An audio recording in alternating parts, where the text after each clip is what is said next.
guys, welcome to Overcrest. I'm Kris. And I'm Jake. Yeah, the app on here doesn't allow me to hear the music while it plays, so I had to pretend I was listening to music. How are you, dude? I'm good. I was confused there a minute. That's so okay. just Well, normal. you're always confused. Just normal. Yeah, You're always baseline confusion. You're confused and just frantic. No, I'm good. I feel like we are actually making headway on the rally here, which is exactly what we're talking about. Yes. Yeah, I just got back from scouting. I was laying in bed last night. I took the day off. I didn't really do any Overcrest stuff yesterday. Yep. Which is pretty rare for me. I'm always trying to do stuff. And I was just laying in bed, incredibly tired. It took me a solid day and a half. I feel pretty good today, but it took me a solid day and a half to recover from scouting. It was absolutely brutal. It was brutal. The heat, is that because you're getting soft, Kris?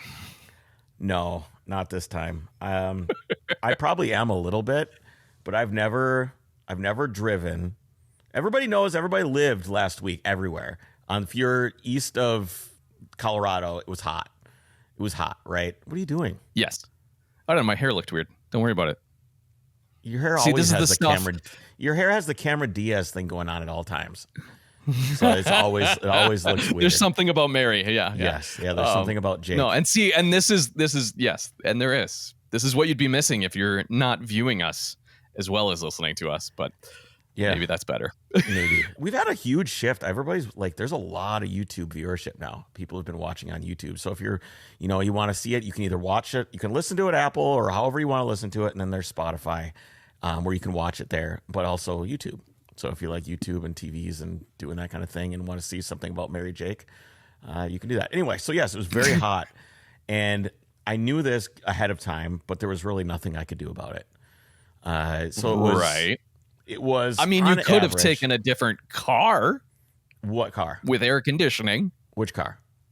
I don't know. Something with air conditioning. The car was already gone. It was already shipped. It was already on the trailer, gone. My 911 was gone. And then I looked at the weather, and it was essentially the summation of the weather in Arkansas. This is like the most pedantic, boring conversation I know, ever, but talking about weather. Well, the reason I know, but it was a huge part of why this was hard.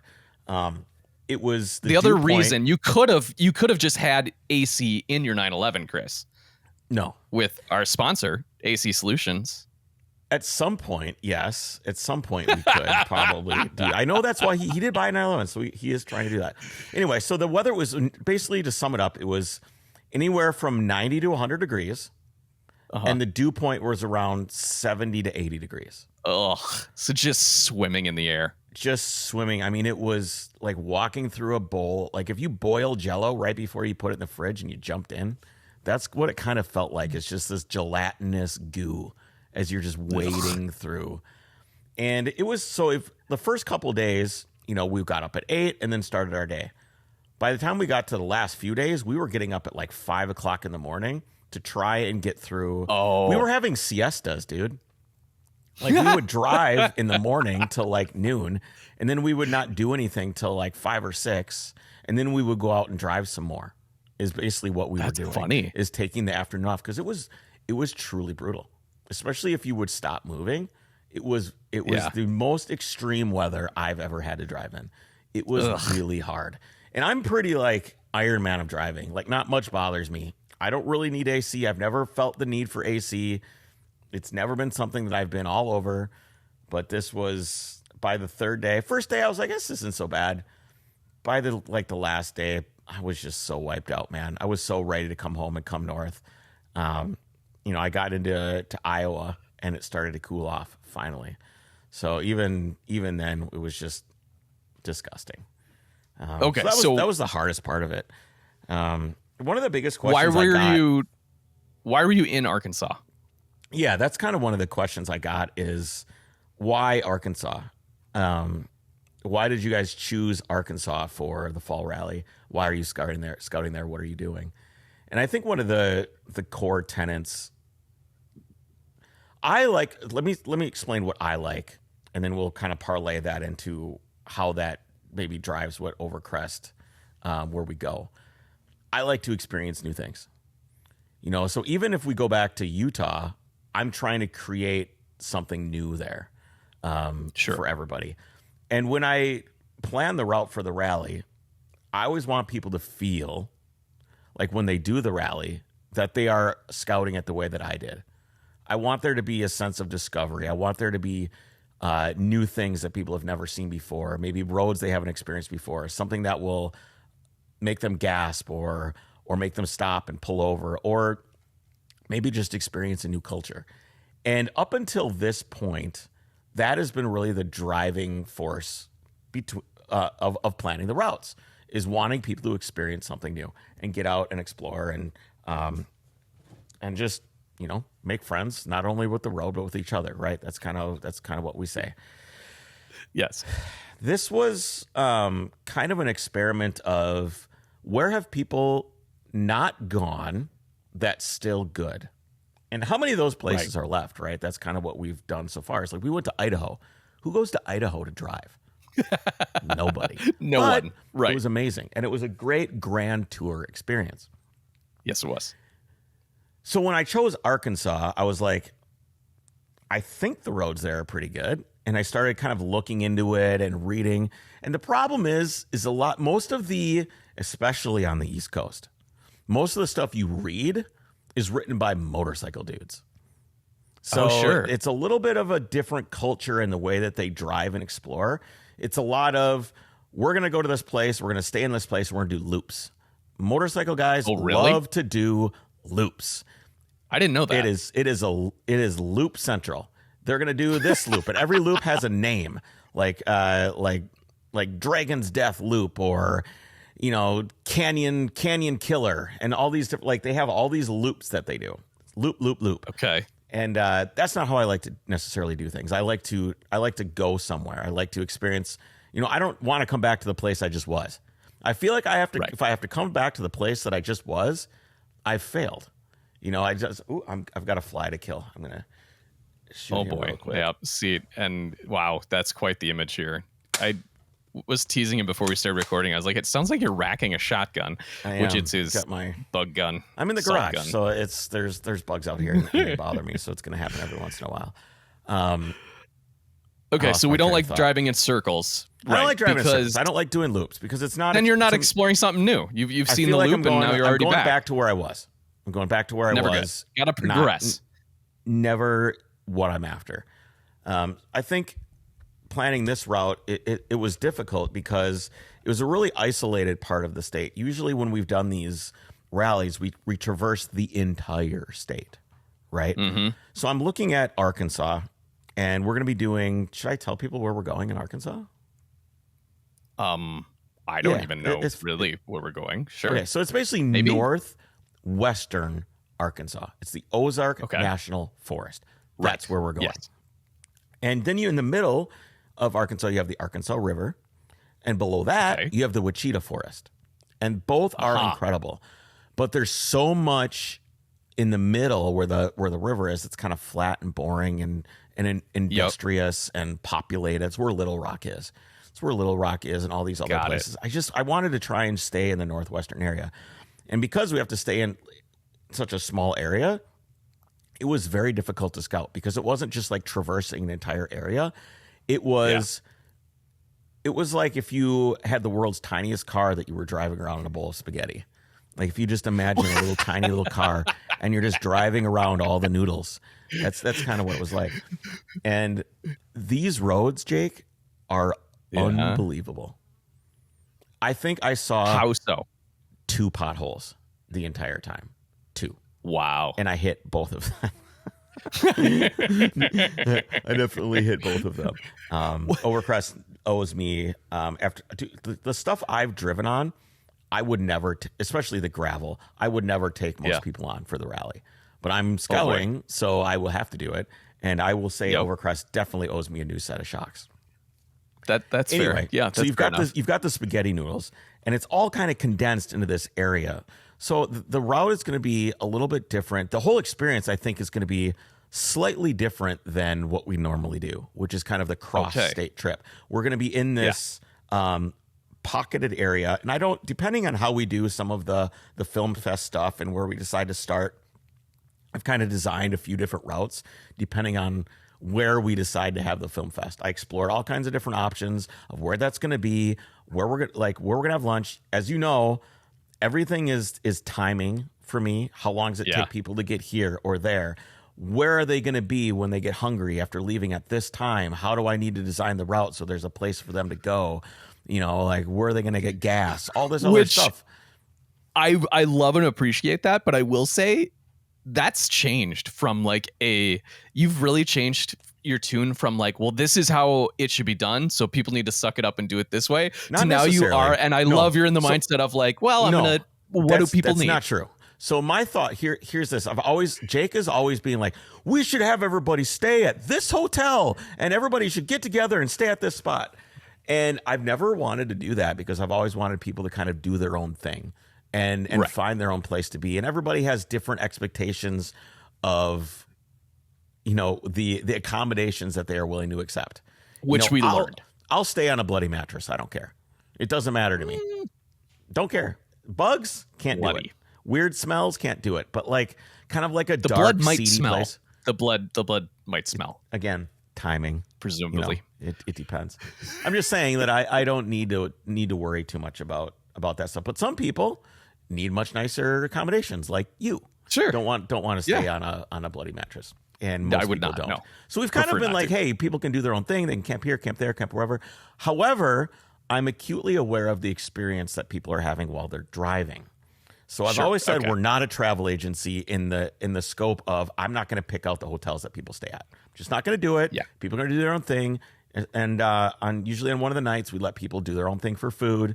We don't try to micromanage people. We want them to have their own experiences as well and their own discovery. I don't want to try and hold their hands the whole time. Which is part of what's magical. Yeah. Yes. However, I do like to know where people are going to be throughout the day. And if I can make a choice when I'm routing of giving them a place to stop for gas or giving them a place to stop for food, I do that. And I try to like organize this in a very particular way. And Oregon was a pretty good example of that. I think it was Long Creek where that Le Car was. I knew that's where everybody was going to be stopping for lunch. It was, and 100% they did. And 100% they did. Everybody, that's kind of the spot they stopped and got gas. I knew that would happen just based on timing. And I try to do that a little bit. I try to create some of that. Sometimes, too bad.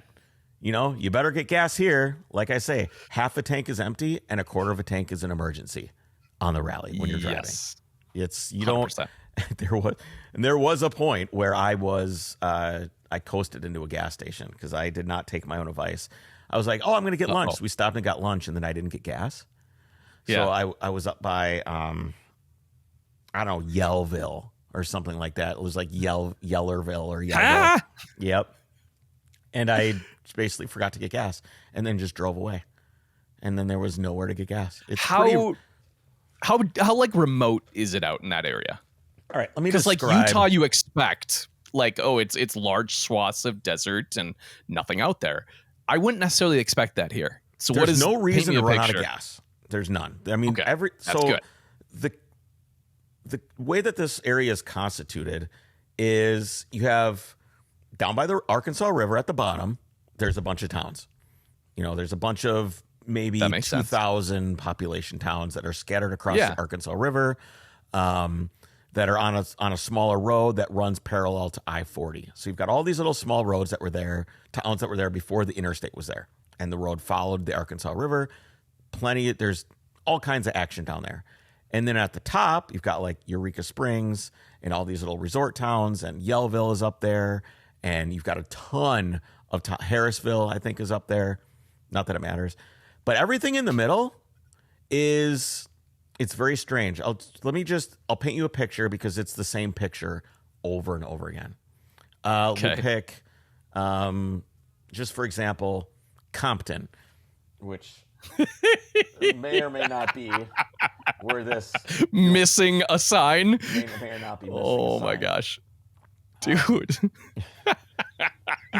Hey, it's what they get for using 13 millimeter nuts. It was very easy. It was not like I may or may not have They're a lot bigger than you think they are when you finally get especially when you're in a 911 where you're like, I got back over to the car and I'm like this with this giant sign, and I had to like bend it to get it to fit in the trunk, and then it flattened out, and then I put everything on top of it. Anyway, so let's take Compton for example, or any of these other towns.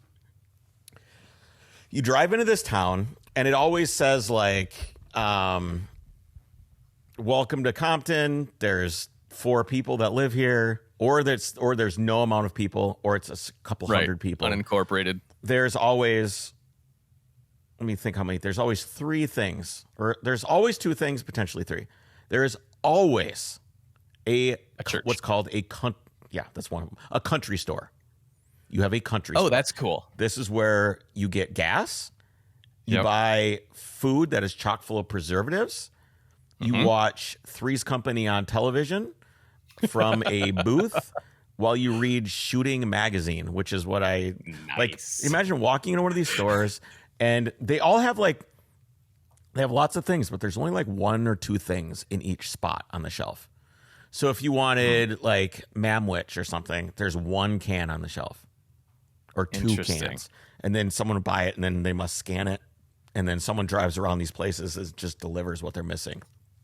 Kind of old school in the way that is. Sure. But there's always, you don't need a lot of inventory. Yep. So these places have staple goods, food with lots of preservatives. There's no fresh food. Okay. None. There's no fresh food. There's milk, but there's no fresh food. There's no fresh meat, no produce, nothing. Really? It's all frozen, canned, highly processed. And you have, are there grocery stores in the towns that I mentioned before that are at the top and the bottom? The bigger ones. There's no grocery stores. It is all country stores, and every country store has probably 87 octane, and then they have 87 octane. They call it 100% gas. Is what they call it. They don't call it ethanol free. It is called 100% gas. Okay, so that's like the non-oxy. Yeah. The non-oxy is 100% gas, which I love that. I'm like, yes, I'm getting 100% gas in my vehicle.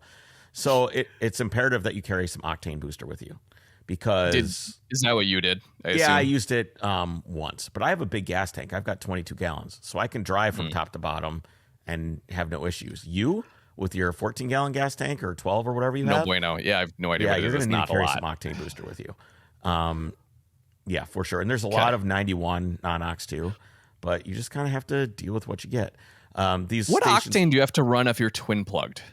Even if you're at a higher compression? I suppose the same as you would be single plug, because you're just right at the level of detonation. Okay, never mind. Continue. I did hear some pinging every once in a while, even though I was running octane booster. So I just had to be usually at low RPM, high throttle, I would get a little bit of detonation at lower speed combustion cycles. Okay, so they have preservatives. There's always a TV playing some old show because they're using rabbit ears. Like there's over the air. Not good internet out there at all. It says you have signal, 5G, but you signal. don't. Yeah, it says you could probably make a phone call, but it doesn't work for data. And I'm going to make a couple points after I explain this country store that I think is really important about Arkansas.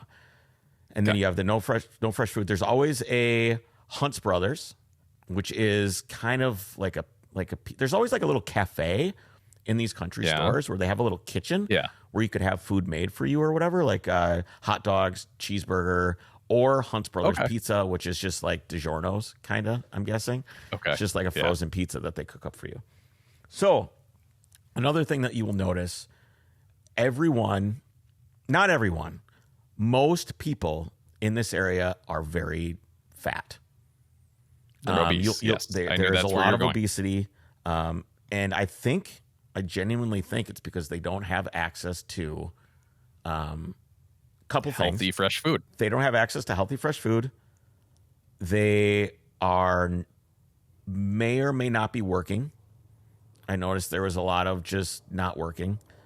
And it got me to thinking about the South, right? And why is the South like this? And I think it's an economic problem. It's a political problem. It's a social problem. But I also think it goes, as I kind of looked at all the structures that were around, There's a lot of dilapidated structures in Arkansas. Yeah. A lot of them. And a lot of them are probably early 1900s, late 1800s is when they finally kind of went to shit. And I think a lot of it is the result of the Civil War. I really do. Really? I think that as you trace That far back. well, you have to keep in mind when you look at the way that the South was organized before the Civil War, there was almost no industrial engine in the South. Right. None. That was all in the North. Plantations. It was all agriculture. Okay, so you had all this agriculture, and the North had industry. Okay, so the North was like steel, coal, industry. The South was cotton. Really, that was their biggest export was cotton. They don't call it cotton picking for nothing. Okay, and this entire industry of agriculture was run off the back of slavery. So you had free labor, and you had an entire economy based on agriculture.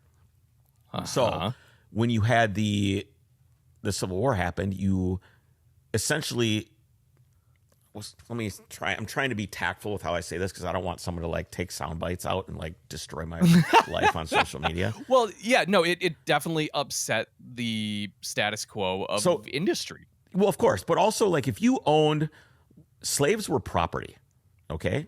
They were just like a car or a tractor or anything else. If you are a farmer now and you have a $300,000 tractor and you own it, you can go down to the bank and you can get a loan out on your property of the tractor. And you could also do that with slaves. So you could take a loan out on the slaves that you own that ran your plantation. So the banking system was also reliant on slavery. So you have the banking system, you have agriculture, which got destroyed. You had hundreds of thousands of slaves fled the South during the Civil War. You lost all your labor. You turn to sharecropping, which means you can't farm your own land because you can't. You can't farm your own land. You don't have any labor anymore. You know, you're sitting in your palace while everybody's out, picking your cotton.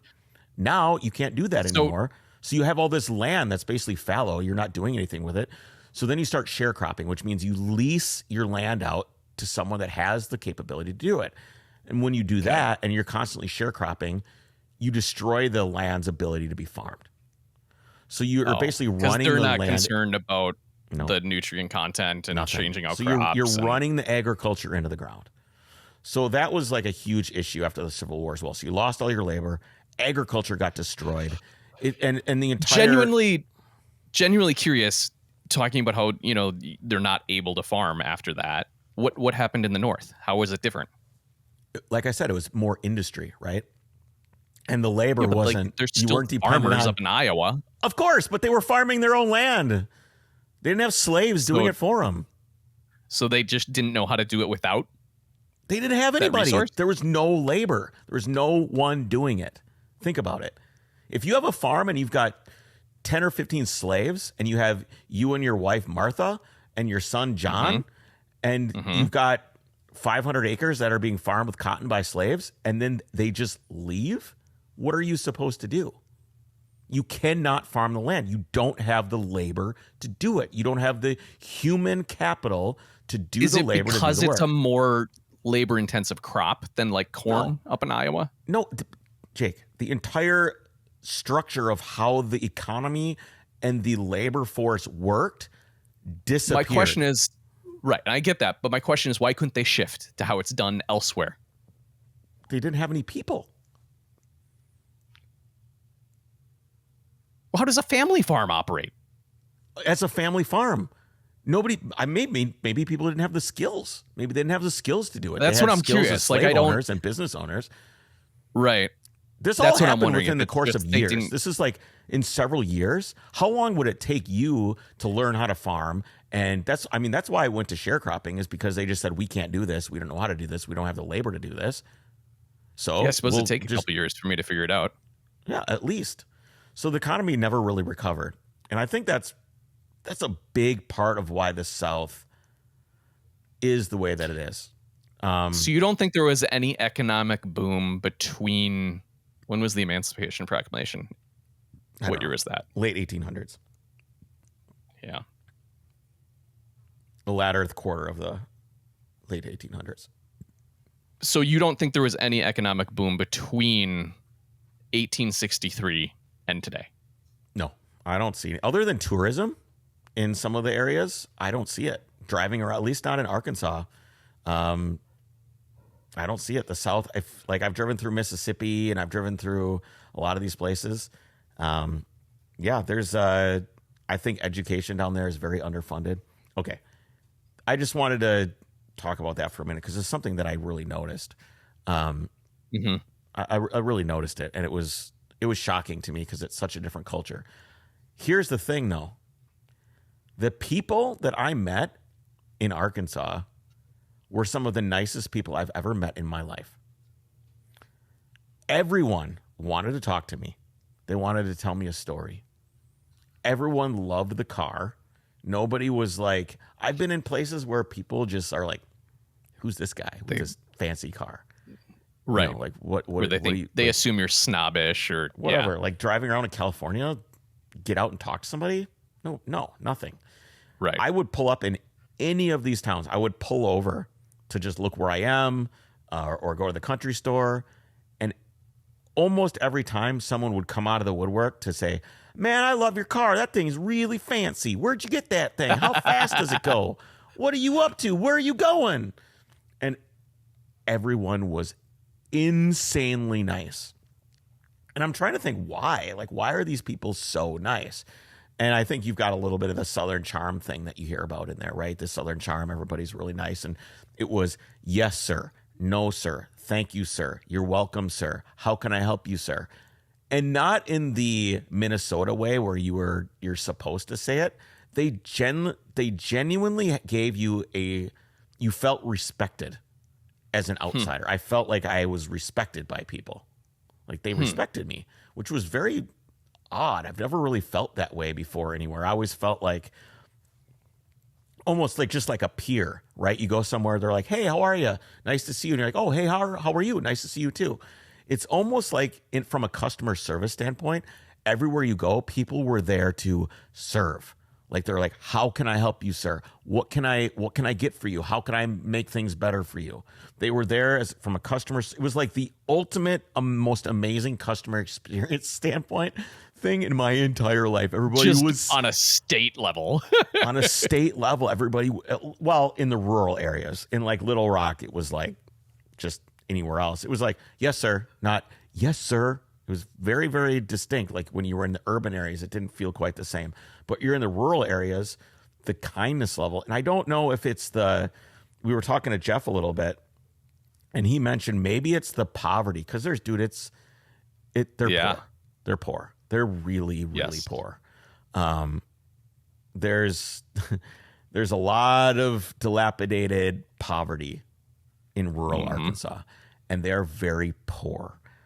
But maybe that's what keeps them humble. You know, they're very poor and they don't have good internet. Yeah, I suppose there's something to be said. If you had good internet, then you learn to be an asshole. I was also driving around looking at all these, and there's like trailers everywhere. Everywhere. Yeah. There's trailers. Every single one of them has a satellite dish on it.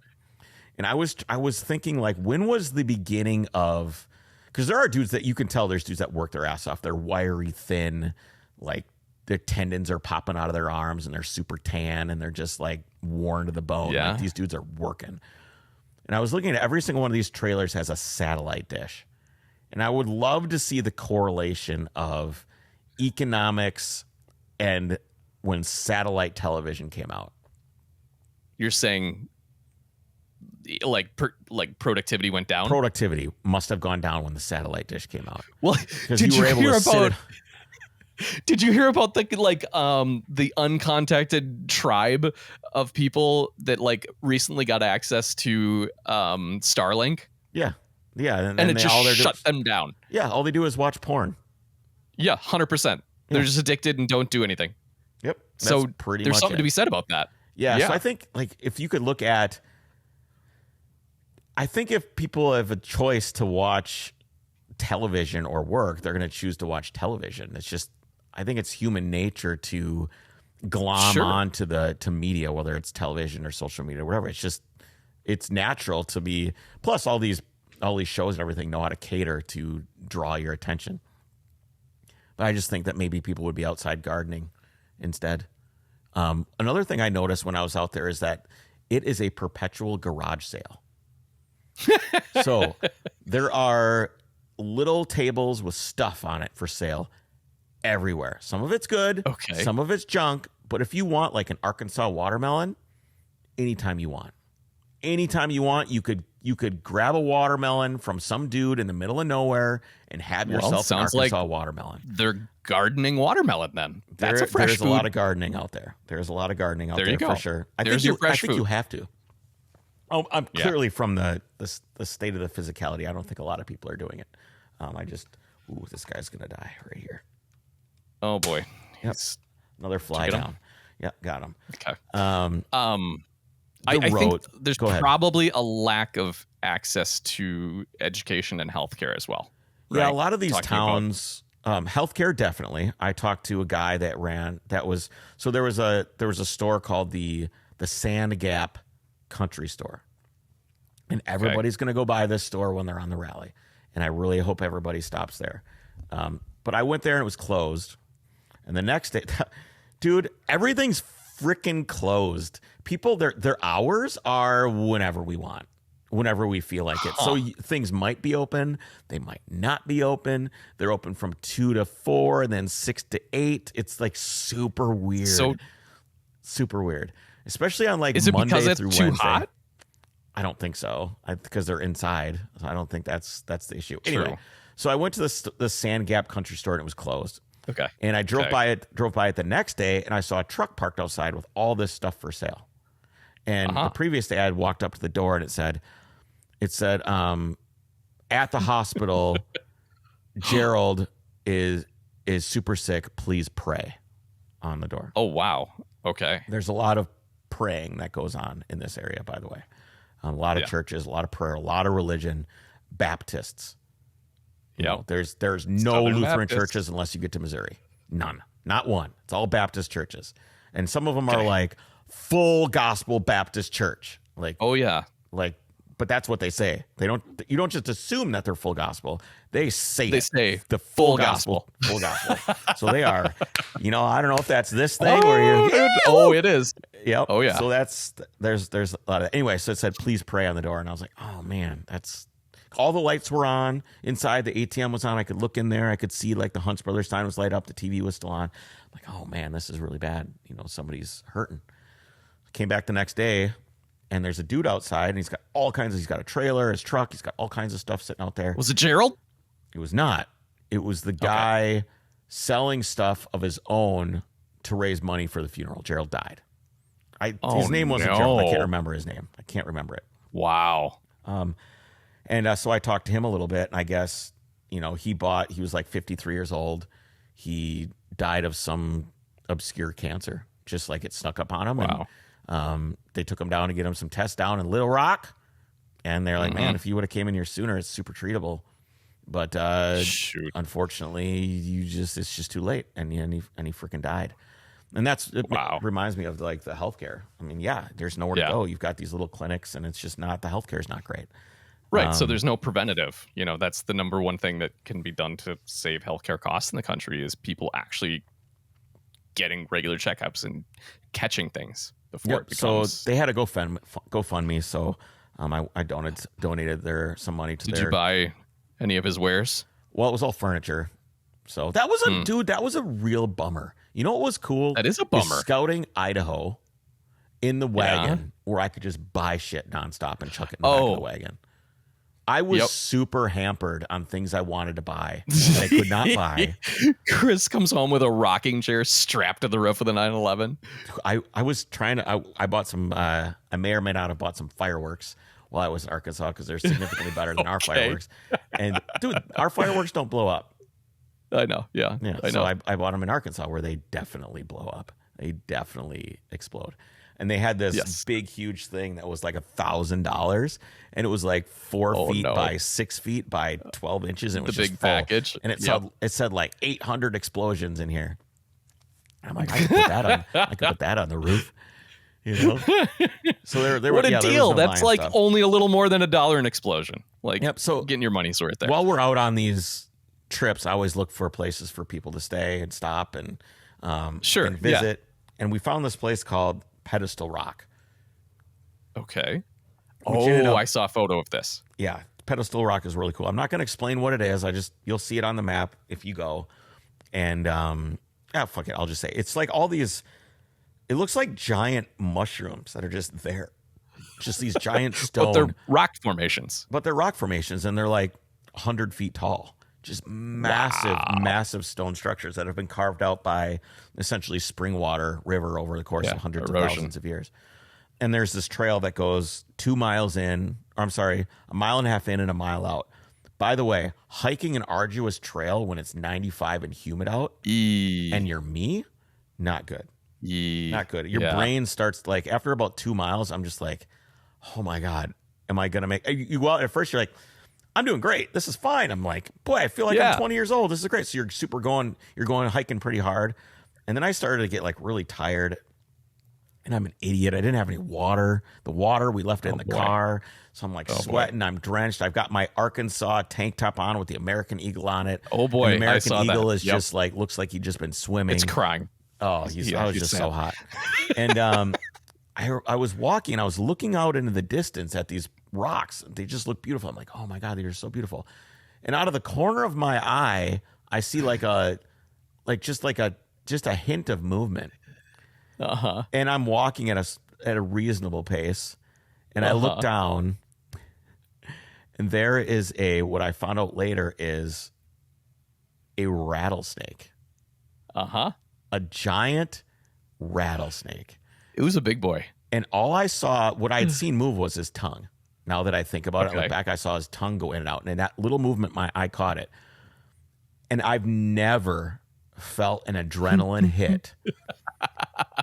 That is like the core genetics of a human being's fight or flight response when seeing a giant snake. Jake, this thing was as big around as a meatball sub. Yeah, it was a big guy. No, you don't understand. You saw the picture, but you don't know. Okay, I can show you now. Coiled up, he was about this big around. Coiled up. Wow. And he wasn't rattling at me. He was hiding because he was probably trying to get something that was going by on the trail. Like he's waiting for a squirrel or whatever. Oh, he can't eat me. Like, he knows he can't eat me. I'm too big. So he could try. The way I see it, if he would have bit me, I would have won the battle but lost the war.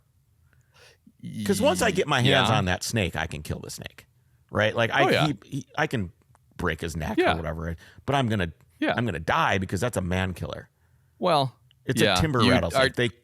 They kill you. Well, yeah. Hopefully he's like bites your leg, and then you take your belt off, and you make a tourniquet, and then hobble back. I don't want to do any of that. So you're just gonna die then, I guess. You're just dead. Anyway, so I kind of slowed down and just like kind of just did this like and like just I told Jessie about it. She's like, so what did your fight or flight do? Did you freeze? Did you fight or did you fly? Or did you run? You can freeze or run. Those are the two things that happen. Yeah. Or you fight. It should be the fight, freeze, or flee, because a lot of people they just freeze up and they can't do anything in their brain. That's the deer in headlights. I'm pretty good under pressure. Like there was a time where the grandparents brought Irene home, and she was having a seizure at that very moment. And they're like, "This has been going on for a couple of minutes." Wow! And I just grabbed her, and then she's just having a seizure. I said, "Okay." I gave her to Jessie, and just calmly dialed 911. Hey, this is what's going on. Whatever. This kind of stuff doesn't necessarily faze me. Snakes. Well, again, I didn't freak out. I just walked past it very slowly. And then Jason was not around the corner yet, my co-driver. And when he came around the corner, I said, Jason, stop. Yep. And he didn't stop. I'm like, dude, effing stop. Freeze. And I was like, do not move. Don't move. And in this serious, it's the same thing that you would say to a kid if they were about to run into the street. I mean, it was, I was very loud, very firm, and just absolutely stopped moving. And then once he stopped, I was like, all right, look around. What do you see? It took him a solid 10 seconds to see it. And I had to direct his eyes where to go. You could not see the snake, Jake. You could not see it. That's called natural camouflage. The natural camouflage of that thing was unbelievable. And it never really moved the whole time that we were around it. It just sat there frozen. So I got about 15 feet away and I picked up a pebble. And I threw a pebble at Mr. Snake and it hit him. And I saw his whole body go, and he got like bigger. And I'm like, holy shit. And the rest of the time, I would hear like a rustling in the grass. I'm like, ah! And I just turn and it'd be like a little mouse or a squirrel or something just rustling in the leaves. I mean, we were out of there. I'm like, I'm done. I didn't look at any more pedestal rocks. I was gone. What's funny? How many of these pedestal rocks are there? I thought it was just like one. There's like probably 6 to 8 of them scattered throughout this cliffside. And you can go down and you can go crawl down and stuff. There are signs that say, watch your children. They're going to die on this trail because it's sheer cliffs. It's a super dangerous area. Yeah, you don't want to fall off any of this stuff. And there's crevasses everywhere. You could get lost and very, very easily. Really cool area to explore. If it wasn't so hot, I would have went down. You can go like down around the bottom of the cliff and go under the pedestals and like look up at them and stuff. We'll put it on the map so people can go. Very cool spot. Can you climb up on top of them? No, because they're isolated. It's like a pedestal rock. So I was looking at one that looked like it was maybe 10 feet away from the edge of the cliff. I could jump. I could jump. I could run and jump. Yeah. Could I like get a vault pole? Ooh, there you go. Like, vault over the other side. I feel like that'd be the best way to do it. Idea. Or get a grapple hook maybe and throw it over there and see if you could, kind of tight walk. Slackline it. Mm-hmm. Get myself over there. Anyway, that was one of the scariest moments of my entire life. The adrenaline hit and the absolute. I don't think I was scared. I wasn't necessarily scared, but it was just this. It was just a reaction. The programmed fear of a right. It's just very weird. Instinctual. Yes. That's the word I'm looking for. Instinctual. It hit me and it was wild. The thing would not. My first thought was, is it dead? Because it was so absolutely still. And he was sitting on his rattle. I guess if you can see their rattle, you can see how old they are by how many beads are on their rattle. Because I showed the thing to rings on a string. Yeah. Yeah. I went to this country store and we were talking. I'm like, I almost stepped on a timber rattlesnake. She goes, it's fucking good you didn't. Those will kill you. Yeah. You're like, and I go, I know. She's like, no.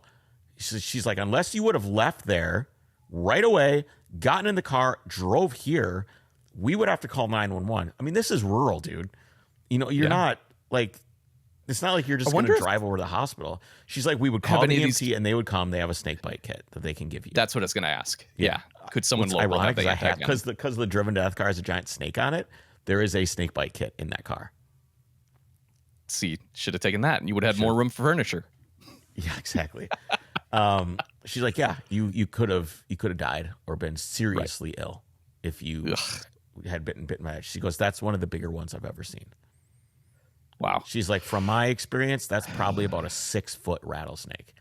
I'm just like, oh my God. Oh my God. No thanks. Well, it's just good that, you were like, obviously adrenaline flowing, hot, sweaty. You get back to your car, and thanks to our sponsor, AC Solutions, you had a nice cool drive then from then on out. God. Not yet. No. Austin, develop the kit. Hurry up. All right. So let me read the ad here. AC Solutions, they offer complete plug-and-play air conditioning conversion kits for your classic BMW, the E30, E28, E24, and as we're talking about, soon to be the 911. They feature OEM quality components with period-correct finishes and materials. They're designed as a drop-in upgrade to your old factory system with the performance of modern technology. They stem from hand-on design and development. Austin has a deep knowledge and passion for these vehicles, and they're designed by enthusiasts for enthusiasts and can complete with a full warranty, quality instructions, mirroring that of a factory model. You can check them out at acsolutions.co. While we're talking about staying cool, did your car stay cool enough, Kris? Yeah, actually it did. Never topped 210 degrees. Not once. That's awesome. Yeah, if you also need some help with cooling, CSF Cooling has always been at the forefront of quality products for a fair price. They have a rich history stretching over 7 decades and provide the highest performance and OEM Plus cooling performances and systems on the market. They offer over 3,000. If you were to buy, The problem is with these older oil coolers, they're made by Bear, right? That's the original manufacturer of the oil cooler. Every single one of these coolers, all of them, I don't care who you are, they're all 50 years old and they're all full of crap. All the passages are just gooed up and junked up. Yep. If you were to buy, and this was the ultimate test condition for a cooling system. And if you had one of these 100%. CSF coolers on your car and a front cooler on your car, you'd have the same result that I did. They're really good. Just dialed in. If you have one of these Bear oil coolers, to get it refurbished, you have to take it off and have it boiled and tanked for like a week. Yeah. It's expensive. Wow. You might as well just buy the CSF cooler, especially if you've already got your motor out. Just put one on there. I need one because mine is literally bent, like the tin. I'm surprised it's not leaking. It's quite bad. But yeah, CSF cooling. They have those. You can check them out at csfrace.com or on social media. They also have their copper brass radiators for their classic series for Jeeps, Datsuns, old Mercedes, BMW, Audi, and of course Porsche as well. Yeah. So what do you think that Snake you know what my favorite thing is? What? You know what my favorite thing is when you finish a project and the cooling system works. It's like a really good feeling. It's like when your radiator fan kicks on and nothing is leaking. It's just like, as it should be. It's like a big step. Like the Mercedes has a CSF cooler in it, and it seems to be working pretty well so far. Because I mean, you don't want to overheat the M3 engine. And that's the biggest successes is like you pull up to a stoplight and you're kind of like watching the temperature gauge. Like, is it gonna come on? Is the radiator fan? And then it comes on. You're like, yeah, I'm all set. This thing's not gonna blow up, and then you feel much better. That's awesome. Yeah. I don't know what I was going to say other than what the snake ate. They eat mice and squirrels and rabbits and stuff, dude. Yeah. They don't eat people. I asked this because it reminded me of the weirdest thing I saw the other day on our property is we have a bunch of woodpeckers, right? And there's like a big one on the ground. And I was like, oh, what happened to him? I don't think I shot him. And out of his mouth was the back half of a giant mouse. He literally choked to death while trying to eat a mouse whole. The woodpecker? I'd never heard of this. Yes. And so I had to Google it. And they're like, yeah, usually they eat grubs and stuff, but on rare occasions, they'll try to eat rodents. Didn't work. So. Well, too bad for him, I guess. Yeah. I don't know. You know, it was probably good. You don't have to listen to the woodpecker like chomping away on wood. We have one in our neighborhood and it's incessant. If I could find out where he was, I would absolutely take care of him.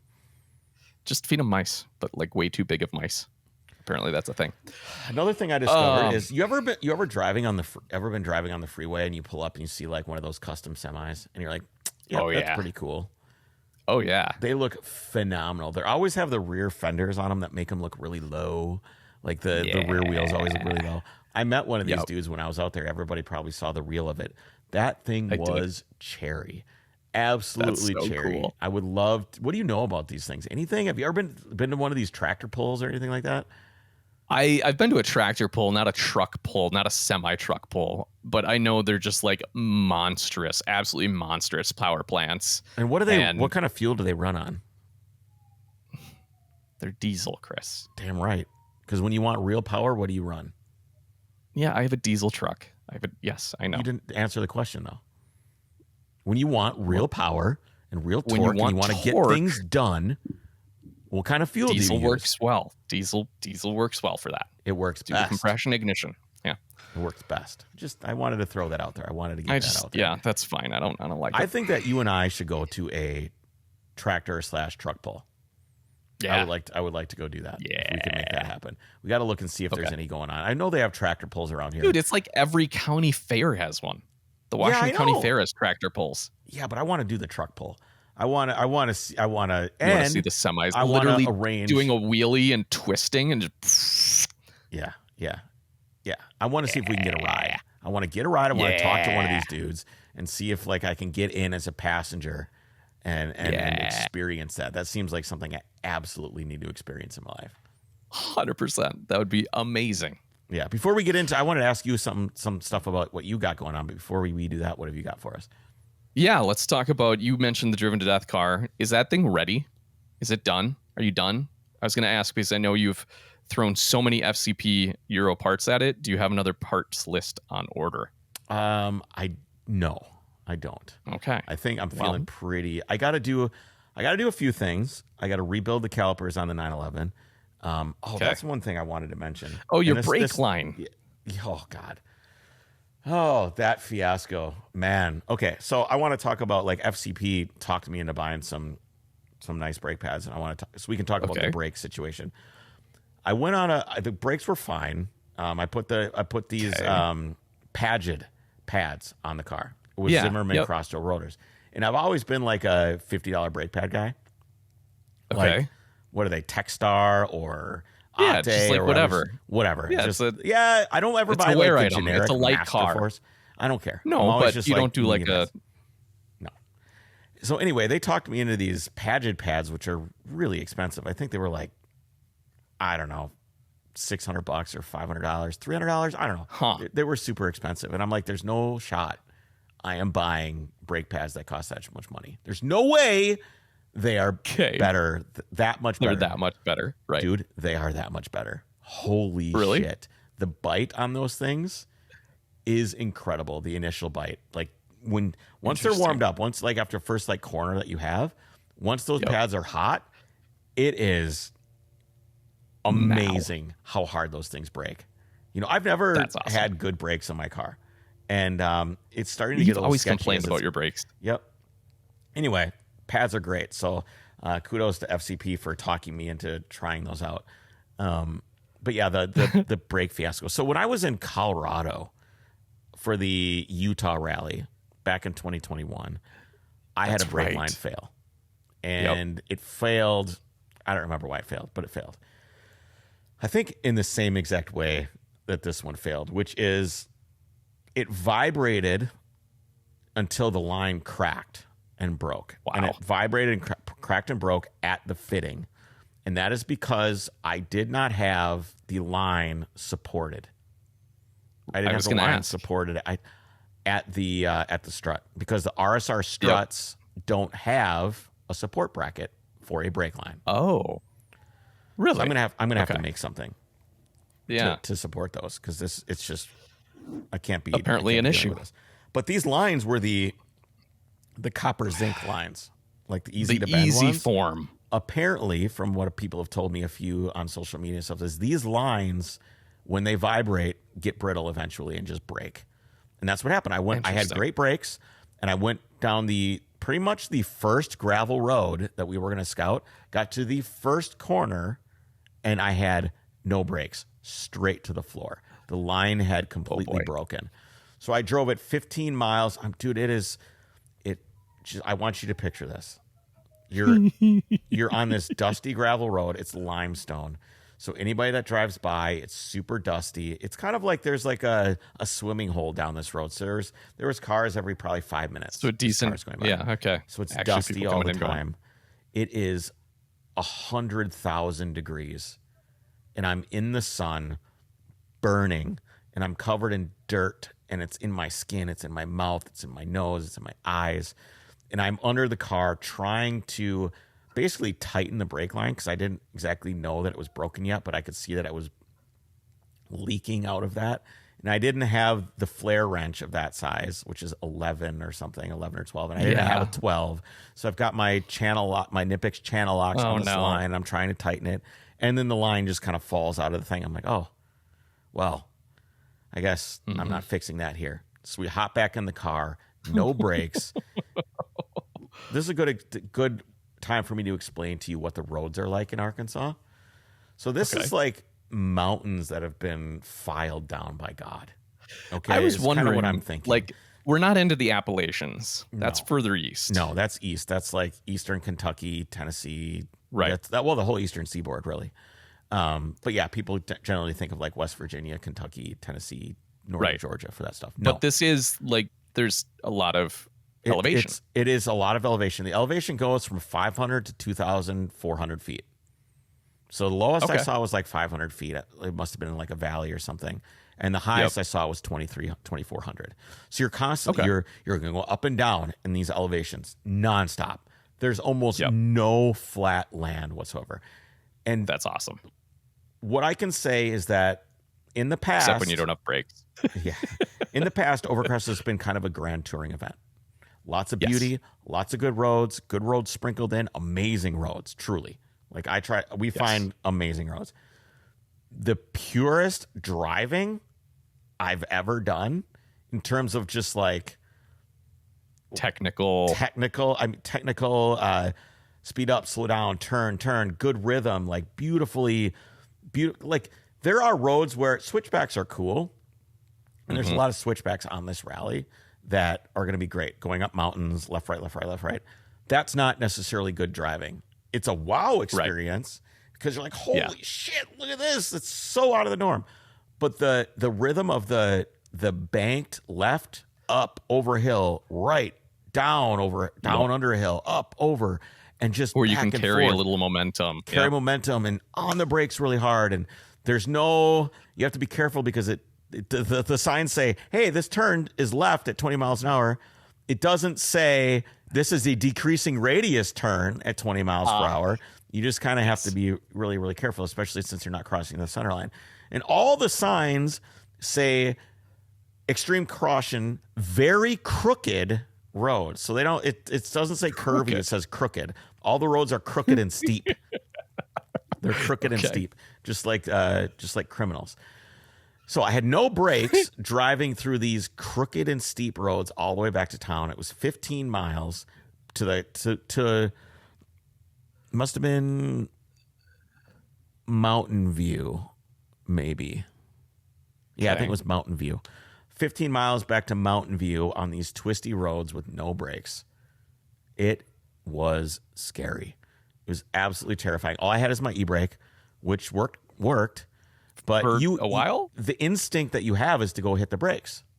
So even though you know that you don't have brakes, and you're still gonna push. Your muscle memory still goes for the brakes. So there's a split second of I don't have brakes, and then you grab the e-brake or you throw it into a lower gear, and the motor's got a ton of compression, so slowing it down was not an issue. Yeah, so we got it back to O'Reilly, and I just fixed it and pulled it into the grass in the shade. Shade is one of the most valuable things that I could find in Arkansas. Shade. I suppose. Oh my God, there's shade. Yeah. Oh, look, there's shade over there. Where can we park in the shade? Is there shade? You were literally the shade tree mechanic. I was absolutely the shade tree mechanic. Pulled it under the tree, did the brake line. What's amazing is what I used to bend the brake lines is I used the studs that came out of the rotor as my... Oh, sure. That's your radius. On those. So I would stick one end in one and then bend it over the other and just go whoop. So it's got a perfectly bent brake line now. I've got to figure out some. So I zip tied that line to the strut so it wouldn't vibrate at all. Well, you like hose clamps. Out a better solution. So there you go. Permanent solution. Hose clamps always. Oh no. I was going to say you didn't rack it last time. You weren't ready to go. Toast. Yes, but awesome brake pads, FCP Euro. They're, of course, our online retailer of OE, OEM Plus, genuine aftermarket and performance parts for European cars from BMW to Porsche, Volvo, and more. Their catalog is a one-stop shop with over 275,000 products. They have expert assembled kits, that makes the shopping simpler. You get everything you need for an oil change or a time belt service, and they're actively always building out their Volkswagen, Audi, and Porsche catalogs, including Mark I Scirocco, our free wed scholarship car. We're going to have every part you need for all of that. Every product they sell is, of course, backed by a lifetime replacement guarantee. If Kris wanted to be a cheapskate, he could take those $600 brake pads and send them right back and get replacements. Oh, God. I can't believe people do that. So not good. They also have their new distribution center in Mesa, Arizona. So now they ship parts from both coasts. And we just heard from someone on the Overcrest Discord, shout out, that they ordered and got it. It was shipped out right away, and they're getting it next day almost. So it really is awesome having that. So we've been working with FSP Euro for numbers of years and can vouch for them. Real people, they're passionate about what they do. If you haven't listened to the episode with the CEO, really awesome guy, and hearing about how that whole company was built up and kind of the quality and the value behind it, I really like. So check them out, fcpeuro.com. All right. What have you been doing, dude? What's been going on with you? Okay. We have the Spiral Staircase of Death is coming out, and that's going to be replaced in about a month or two, which is Staircase of Death is. it's pretty self-explanatory, Kris. It's a spiral staircase and you're going to die on it, or it's just deadly because it's haunted. So no, so this property Jake, I don't we care bought about your staircase. Tell me about your garage, your new garage mahal. I don't care about your staircase. Yeah. Oh, okay. Well, okay, we're getting stairs. The pole barn is fully erected. Concrete was poured. I hate that you have to wait. The worst part of any project is waiting. I have perfectly great concrete that I can park on, but I can't park on it yet because you're supposed to wait 2 weeks for it to cure. But you're all erected? You don't want to make it crack. I'm fully erect. That's good. You can shove stuff in there. Yeah, Windows are still coming in this week. And then the overhead door, not the service door, the big door is coming next week. Have you been working on anything like officially mechanical, done. doing any car stuff at all? Have you built anything, done anything, changed anything, painted anything, bolted anything other, taken it apart? Repaired, refreshed, sprayed, sanded, turned, the skid torqued? steer, I went through the whole skid steer. There was so much mud in that thing, dude. There was literally 9 inches of just you've been mud driving around in the in bottom mud of the for entire like a chassis. month. No, it wasn't me. It was hard cement in there from years and years of use. So I went through and I just detail cleaned the entire bottom of that because there's linkages in there that were literally grinding through mud. So it was like, I did a lot of work on that. I replaced the entire axle and hub assembly on that, which was a pain in the butt. Nothing that like fun really that I've been working on. You inspired me to drive the 911 because you were looking like you had so much fun down in Arkansas. So I took the 911 out a bunch. And what else have I been doing? Something with the boat, ready for that to get in so that you can come. If I buy a boat, can I park awesome it at your dock? Yeah, sure. You guys all heard it here. Jake says I could park my boat at his dock for What free. kind of boat are you going to buy? I mean, I get to use it. Oh, yeah, sure. I would probably buy... how about an old Donzi Classic? I can't afford that. I would probably buy like a Glastron, like a 16-foot Glastron or something. Just like a smaller... Oh, just a little guy? Just a little guy. Outboard? Mainly because I think it would be... If you've already got a giant boat, your boat's big. That's a big boat. Uh-huh. You might want like a smaller boat that's fair. Tootle up somewhere or something, or just sure. Around on. Maybe I'd buy a smaller boat for that. Plus something shitty that when it rots out from the inside out because it never leaves the water, it's not a big deal. Just like a $2,000 Glastron 16 or CBX 18 or something like that. Do you know what the problem is? And this is not good podcast entertainment. But the river, we've had so much rain this spring here that the river's so high, it's just continuously in no wake. Like they said through the entire month of July, probably no wake, the entire thing. St. Croix. Well, at least it's not flooded like it's southern so Minnesota. high. Did you see that the house that was on that river by that dam that gave way? I saw the news crew with the dude. House fell into the river. Is the house gone? Yeah. Oh no! Did it? Yeah. That's sad. Rest in peace. That would suck. Well, I'm glad that I'm up on a hill. I've been driving the Trooper around like every day. How's that so thing? I welded a little bit more of the downpipe yesterday because it was just it was right. It exited right in front of the floor plan. So when you got on it, the whole cabin would just fill with diesel. So I took it all out, and I had to slip it through the transfer case axle, the little stub axle that goes from the transfer case to the front axle. Yep.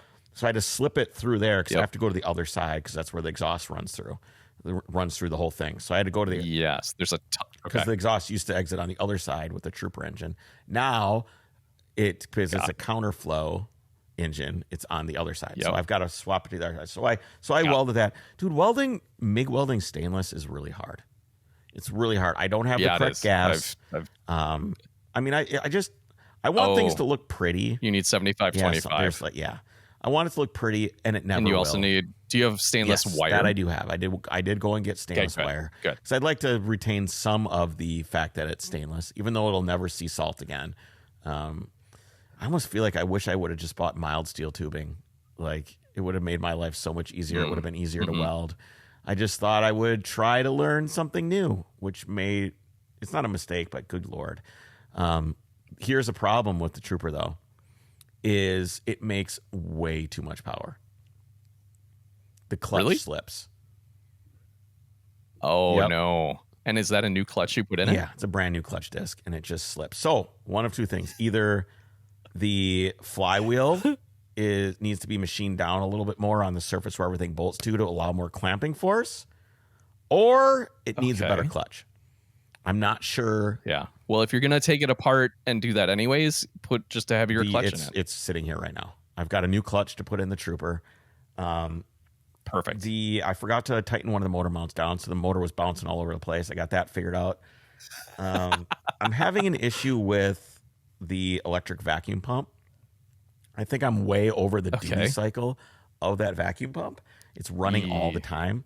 So I got a little vacuum switch that measures a certain amount of vacuum, and it'll turn on and off when it drops below vacuum. So then that vacuum pump won't run. I think I killed it. And that's it's like primarily for your power brakes. You need it for the power brakes, but also the N75 valve, which regulates the wastegate, also needs to see vacuum. It needs vacuum to operate.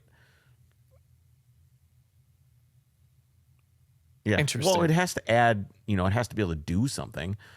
It's an N75 it's not a wastegate, it's a recirc valve, why do you have that? Because there's no throttle plate. It's just how it runs the wastegate. I don't know. It's just, I could look it up, but I don't care. This is not the wastegate. The wastegate? Why does this say, are you still there? What? Yeah, I'm here. Reconnecting. The app is undergoing a reconnection process. Thank you for your patience. Oh, that's exciting. There. Okay. Anyways, it's how it's supposed to be, like, plumbed. Well, now I lost you. It's how it's supposed to be plumbed. So it's plumbed correctly by the way the manual says it, and that's just the way it is. It hooks up to the vacuum source, it hooks up to the intake, and it hooks up to the wastegate. I'm going to grab the piece of paper. Okay. Yeah, because a wastegate is, of course, either an external gated, which is right on the exhaust manifold, or an internally gated turbo, which is basically like the flap inside of the turbocharger turbine section. I didn't say that is a wastegate. It helps operate the wastegate, or it gets the sense of, let's see here.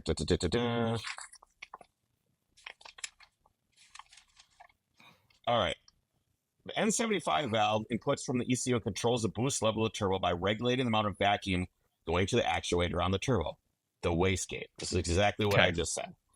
I got it. Connects the vacuum source, connects the turbo, atmosphere, pressure, air, electric connector to ECU. Yeah, so it uses the wastegate. Okay, I get it now. I get it now. My engine does not generate vacuum because there is no throttle body. Well, yeah, right. I know it's a diesel. So that's why I have the electric pump, which goes to the N75, and it also goes to the brake booster. And the brake booster basically acts as my reservoir, my vacuum reservoir. I get about 5 hard pumps out of whatever vacuum is in the reservoir before I don't have any vacuum left anymore. It's gone. Oh, really? Out of manual brakes. Yeah. I might add a little vacuum ball. You need the canister. Yeah, the little. I have one, but I was like, I don't need this. And of course, Yeah, you do. Of course, I threw it away. Oh man, I want to talk about the. You asked if the Mercedes was done. I have to before we get into the Mercedes and what's going on with that. What else have you got for us? Yeah, well, let's talk a minute about Petrolbox, which is a monthly service made specifically for the automotive enthusiasts. Each month, they carefully select items, including tools, detailing supplies, apparel, garage gear, stickers, publications, all sent right there to your doorstep. It's a curated selection of the latest and greatest gear in the industry. And there are 2 different levels to choose from. The Petrolbox Basic costs less than $20 a month, while the Petrolbox Premium gets you even more gear for $39.95. Check them out at mypetrolbox.com and be sure to use the code Overcrest at checkout to get $6 off your first order. All right. Okay. I also wanted to take this opportunity to thank the new Drivers Club members that have signed up recently. Ooh, let's hear it. Tanner just signed up. Josh, Eric, Denise Friesberg, Gavin Sullivan. Yep. We know Gavin. Yep. Christian from Lupo Motors signed up. Awesome. Nice. AMRG 1986, Bretland Hanratty, and Sean Gallagher. Thank you for guys. Signing up for the Drivers Club. We really appreciate it. If you would like to support this show, support this content, support the rally and everything that we do, you go to overcrestproductions.com/Drivers Club. We'll still give you a t-shirt at the $10 level if you want to print from me. I do not sell prints of anything I do. This is the only way you can get it. Print store. I don't like it. My thought is if you want a print of somewhere that I've been or some photo that I've taken, you should just go there yourself. But if you would like a print to hang it on your wall, put it in the bathroom, stare at me while you poop, we can make that happen. Just go to Overcrest. Why is it you? Why is it staring at you? Is it just going to be self-portraits now? It's just going to be self-portraits. That's what everyone gets. I love it. I will take a self-portrait for you if that's what you wish, but it will be clothed. I will do no nude self-portraits for anyone. Yeah, that's for the exclusive OnlyFans Overcrest only. Yes, yeah. Tell me a little bit about Petrol Box, if you could. I literally just did, Kris. Did you? And I missed it? Oh, is that when I was... Okay, my bad. My gosh. Yeah. While you were doing that, I was looking up the names. Yeah, certainly. Okay. So yeah, the Mercedes is in there. I've got some... I tried getting a new set of springs and cutting them, but I cut them too low, and now it's too low. And I put new Coney shocks in it, which was a big deal because the Bilstein B4s that were in there were too soft.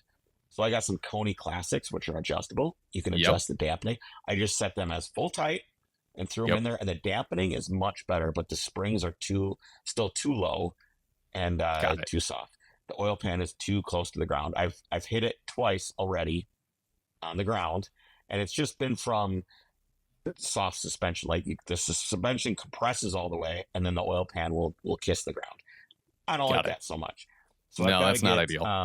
I've got to get the new springs on. I've got the new differential to put in, which is right now it's like a 4.0 differential. Okay. Which is very short. It's at 70 miles an hour. I'm at 4,000 RPMs. Yeah. Which is it rips. Perfect. I took it down to give Jeff a ride, let him drive it. Well, it's still like just ridiculous. Because with that motor, with the shortest gearing ever, it's ridiculous. So I've got like a 3.0 or 3.2 rear end to go in it, and that's off like an SL. So we've got a big fatty differential to put in there. That'll be better for cross country. Yeah, I've got to look and see if it's a limited slip. Some of them are, some of them aren't. But the only way to tell is to check it. So I'm going to throw it in there, and once it's in, I'll check it and turn the wheels and stuff. We're gonna pop that in there. Gosh, I'm trying to think if there's. Oh, you guys both. I sent a picture to you and Jeff, and neither one of you noticed what I've done. I want you to. The picture. I'm gonna show you. I'm gonna just show everybody here. This will be easier if I just hold it up, and I'm gonna have you say what I did. And I think once you're a little bit more observant, you'll pick up on it right away. All right, where's the pictures? Give me a sec here. All right. Cars. Oh, this is your car. Wait, did you check your roll bar out? My roll cage is gone. I took it out. Because I want to be able to drive my kids in the car. That's a cool idea. I want to be able to take Jesse and both kids out. So I ordered 964 seatbelts. So I'm going to retrofit shoulder belts in the back, which is pretty easy. You just have to drill a hole in the rear parcel shelf. And then I'm going to get like a big metal plate and drill a hole in it. And then have that be the backer plate for the bolt. Yep. And then just regular bolts right in, regular seatbelts. And so we'll have seatbelts in the rear. I've got to get the leather strap that holds the seat back up. The problem is that the bolts are stripped out on my rear parcel shelf. So I've got to figure out what's going on with that. Also, you haven't had rear seats for a long time. Wow. Like ever. It's been a while. Yeah. One more thing I want to show you. This is ultra rare. Okay, and I've always wanted to put this in one of my cars. Okay. And this is something I wish I would have had on the. Wait, is that a center console? Oh, I didn't even notice that. I know neither one of you were very observant. This is an armrest. This is an adjustable Recaro armrest. Does it fit onto your seats? No, it bolts to the floor, but it folds up. Oh, that's cool. See, that folds all the way up and back so that you don't use it anymore. And there's this little, you can see the adjustable knob on it right here. Yep. That's really cool. I totally, when it comes down, where it is that it goes. Neither one of you guys were very observant. Also, this is the current status of the car. Okay. Oh, you got front cookies on. Why is that?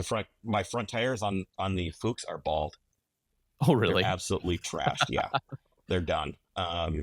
especially on the inners because the toe was off for so long. I've got brand new tires on these Oh, cookie cutters. How do you oh, feel really? about mismatched tires front to rear? Is that I don't like, love it. I don't love it. yeah, I'm gonna try and drive it and see if I notice. I doubt you'll notice. It's just a thing, a feeling, It because just, yeah, it doesn't feel right, does it? So either I'm going to just buy the new tires for the Fuchs, but I love cookie cutters so much that I might just try to find the tires that are on the cookies and find a matching set for the rear, just so I can yeah, have. I sent a I sent a message to Jason, our friend at Roller yep, Forum, and I was like, "Hey, man, like what would it cost to do this? To make right. a Because you set. wanted to make them wider. Just basically, you have to mill them on a billet, is what you have to do. There's Because I no don't way want to to weld weld two bands together. and do like some You unsafe can't shit. do that. You can, but it's not the right way to do it. The right way to do it is just have somebody machine cookie cutters Yeah, out of billet. And I gave him a number of like what I thought I could spend, and he's just like, "Dude, that won't even cover the cost of the materials." yeah. I'm like, "Oh my god!" I just All right. Well, I guess it's always nice to have That's a goals. no. So that is Sure. now a goal. Okay. I would like Overcrest to pay me enough money that I can afford a set of wheels. So now I'm actually working towards something with Overcrest. Hold on. Why? Overcrestproductions.com/drivers club. Yeah, there you go. Why can't you? You've seen guys that make a 3-piece wheel out of a Mhm. single aluminum wheel. Why can't you do that? It's Do you not want? you can. Yeah. It's just not the right way to do it, and it can potentially be unsafe. Yeah, I guess. Not I couldn't really, find but anybody to do it for me anyway. So I tried that a long time ago. no, I I'm had saying 8 of these I'm cookies not sitting around. saying welding. I'm saying making a 3-piece wheel with an inner Oh, I barrel don't like and an 3-piece outer wheels. lip. I don't like the way that Okay, they look. that's I fine. don't want bolts. I don't want. Okay. I would do like a 2-piece with like hidden bolts or something like that. Right, you could But do I don't hidden want. hardware. Yeah, I you could do that, but I don't. I don't want to. I just Okay, want the that was single my question. piece Yep. billet, and I want it to be like I don't want it to look billet. I want it to be shot peened or something like that, so it still Mm. looks like a cast wheel. And it's just it's not I looking feel good for like you us, and could that's just the find point. someone to weld those up, and it would be good. I'm not doing that. I've gotten Really? advice from 3 different people. Jason said that's a bad idea. Matt Crook said that's a bad idea. And there was some other guy that's like, yeah, just maybe don't do that. It's not a good idea. Especially for like Really? the kind of driving that I do, which is Yeah, I beating the suppose. fuck out of the car on gravel and stuff like that. Last thing I want to do is break a wheel. What am I going to do then? I'm screwed. So That's why you I'm got a not spare. interested. I don't want to break a wheel while I'm driving the car. That's like the worst case scenario is to hit a puddle and break a wheel and have it like ram into my fender and tear that up and leave me Yeah, that's probably stranded. not Well, I'm ideal. absolutely no. That sounds awful. I like what I have now. It's a good goal. I want to do the cookies at some point. That's all. Yeah. We'll get there eventually. All right. Well, on that note, Let me see who I've got coming on here next week. what do we got going on? Oh, dude, I can tell you right now. I did an interview. Okay. Michael Gideon is coming on. Oh, really? I I'm did excited an to hear interview that. with the Skit Lord himself. Himself, He's going to be the coming Skit on. Lord. The Skit Lord. I've also got. I've got after that. I think is Larry Parker. He was in charge of helping conceive the Rivian brand. So he's going to be on and talk about that. Really cool interview. That would be interesting. Vin is going to come on, talk about all his new YouTube series and everything that he's doing. That's going to be amazing. I've got, Dude, stacked. It is stacked right now. That's awesome. A guy named Tom who walked around the world with him and his dog. Walked around the world. Yep, went for a walk, little walk. My wife and I go for a walk every night. Yeah, so does Tom. He just kept going. He's in a different place all the time. Kept going. We're going to talk to him, which is going to be really, really fun. I'm looking forward to talking to him as well. I've got all kinds of stuff lined up. I've really got it stacked. I'm really excited to do all these interviews and share all these great episodes with you guys. And man, what a summer it's going to be, dude. What a summer it's going to be. I feel like now that scouting is over, we've got all this stuff to announce and do the applications and start like creating content for Overcrest, and I love it so much. I'm really, really excited to get scouting behind me. I was stressed out, dude. I was super worried. Yeah, like I I was really confident about Arkansas. But you need to get it. It was time to leave. And I go, what if it's not good enough? Right. What if I made a mistake? What if this place, even when I got there and I was driving and I was on the first roads and I wasn't on like I mean, it's some, transition roads, and I'm like, this road's just okay. Oh my God, I've made a terrible mistake. I was crestfallen, but no, they're amazing. It is some most amazing roads I've ever driven in my entire life, and I'm really excited to share them with you and everybody else. It's going to be amazing. Really, really, really excited. God, we have so much cool stuff coming out that we can't even tell anybody about. Yeah, it's going to be great. Well, we can say that the film fest is going to happen again, and so submit your films. Submit your films? Is the submission, is it open? Yeah, you were going to get me a video, but it's actually open still. Overcrestproductions.com/filmfest. No space. All right. If you have any films that you'd like to see in the film fest, make sure you hop over there. If anybody's still listening. We started closing. I know when I'm listening to a podcast, when I hear then they start saying goodbye. Yeah, but if you look at the time bar and they're saying goodbye and then there's another 15 minutes, you're like, oh, well, clearly something else is happening. Clearly.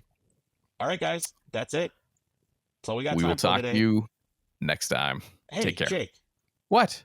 When are you coming over to work on stuff? What are you? I do need to come up and help you on stuff. I mean, I don't need your help, but I could use it. I've got to. I was looking at Harbor Freight today, and in their ad is, I have to pull the trans. So here's the thing. I love working on cars. I don't like when I have to do something over again. Is that a giant spider? It's a giant spider. Yeah. Oh boy.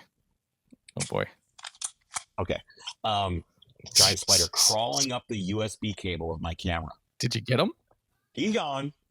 Okay. In Harbor Freight catalog, I hate doing things twice. So I have to take the transmission out of the trooper to do the clutch. I do not want to do that because that is a do-over. It feels reductive. Like you're going backwards. It doesn't. 100%. I don't like it. Okay. So my brain goes, I wonder how much it would be for me to pay somebody to do a clutch on this thing. Oh no. Okay. Even though I'm completely capable of doing this, I need to get a transmission jack. Because there's no way. This isn't a rabbit. I'm not powerlifting that transmission. It's really heavy. It's huge. Yeah, it's a big boy. Well, it's got a transfer case attached to it. Yeah, it's massive. You can't pick it up. I can't pick it up. No. Okay. Don't. So I've got they have a transmission jack on sale for $399 down to $279. So I've got to go get one of those. I could probably use a hand with that job. Getting the transmission out of that thing, doing the clutch, would probably be really helpful. And it's obviously it'd be a quick job, actually. I think so. I think it wouldn't be too bad. A few hours. I would think. It's just unbolt the stupid thing, pull it out. And then it's all right there. And it's all fresh hardware. It's not like you're wrestling with crusty stuff. No, it's all fresh. And then the differential on the Mercedes, I can probably do pretty easily by myself. But I mean, wouldn't you like to go for a ride in that thing? See what it's like? Yes, well, 100% I would. It's here. It's at my house. Okay. It runs and drives. You can come up and experience it anytime you like. Yeah. All right, dude. Make some time. I'm free always. Almost always. I'll figure it out. All right, man. I'll talk to you later, and we'll see all of you next week. I like how we just devolved into personal conversations. All right, see you, man. Oh, wait, yeah, and podcast people. All right, take care. Bye.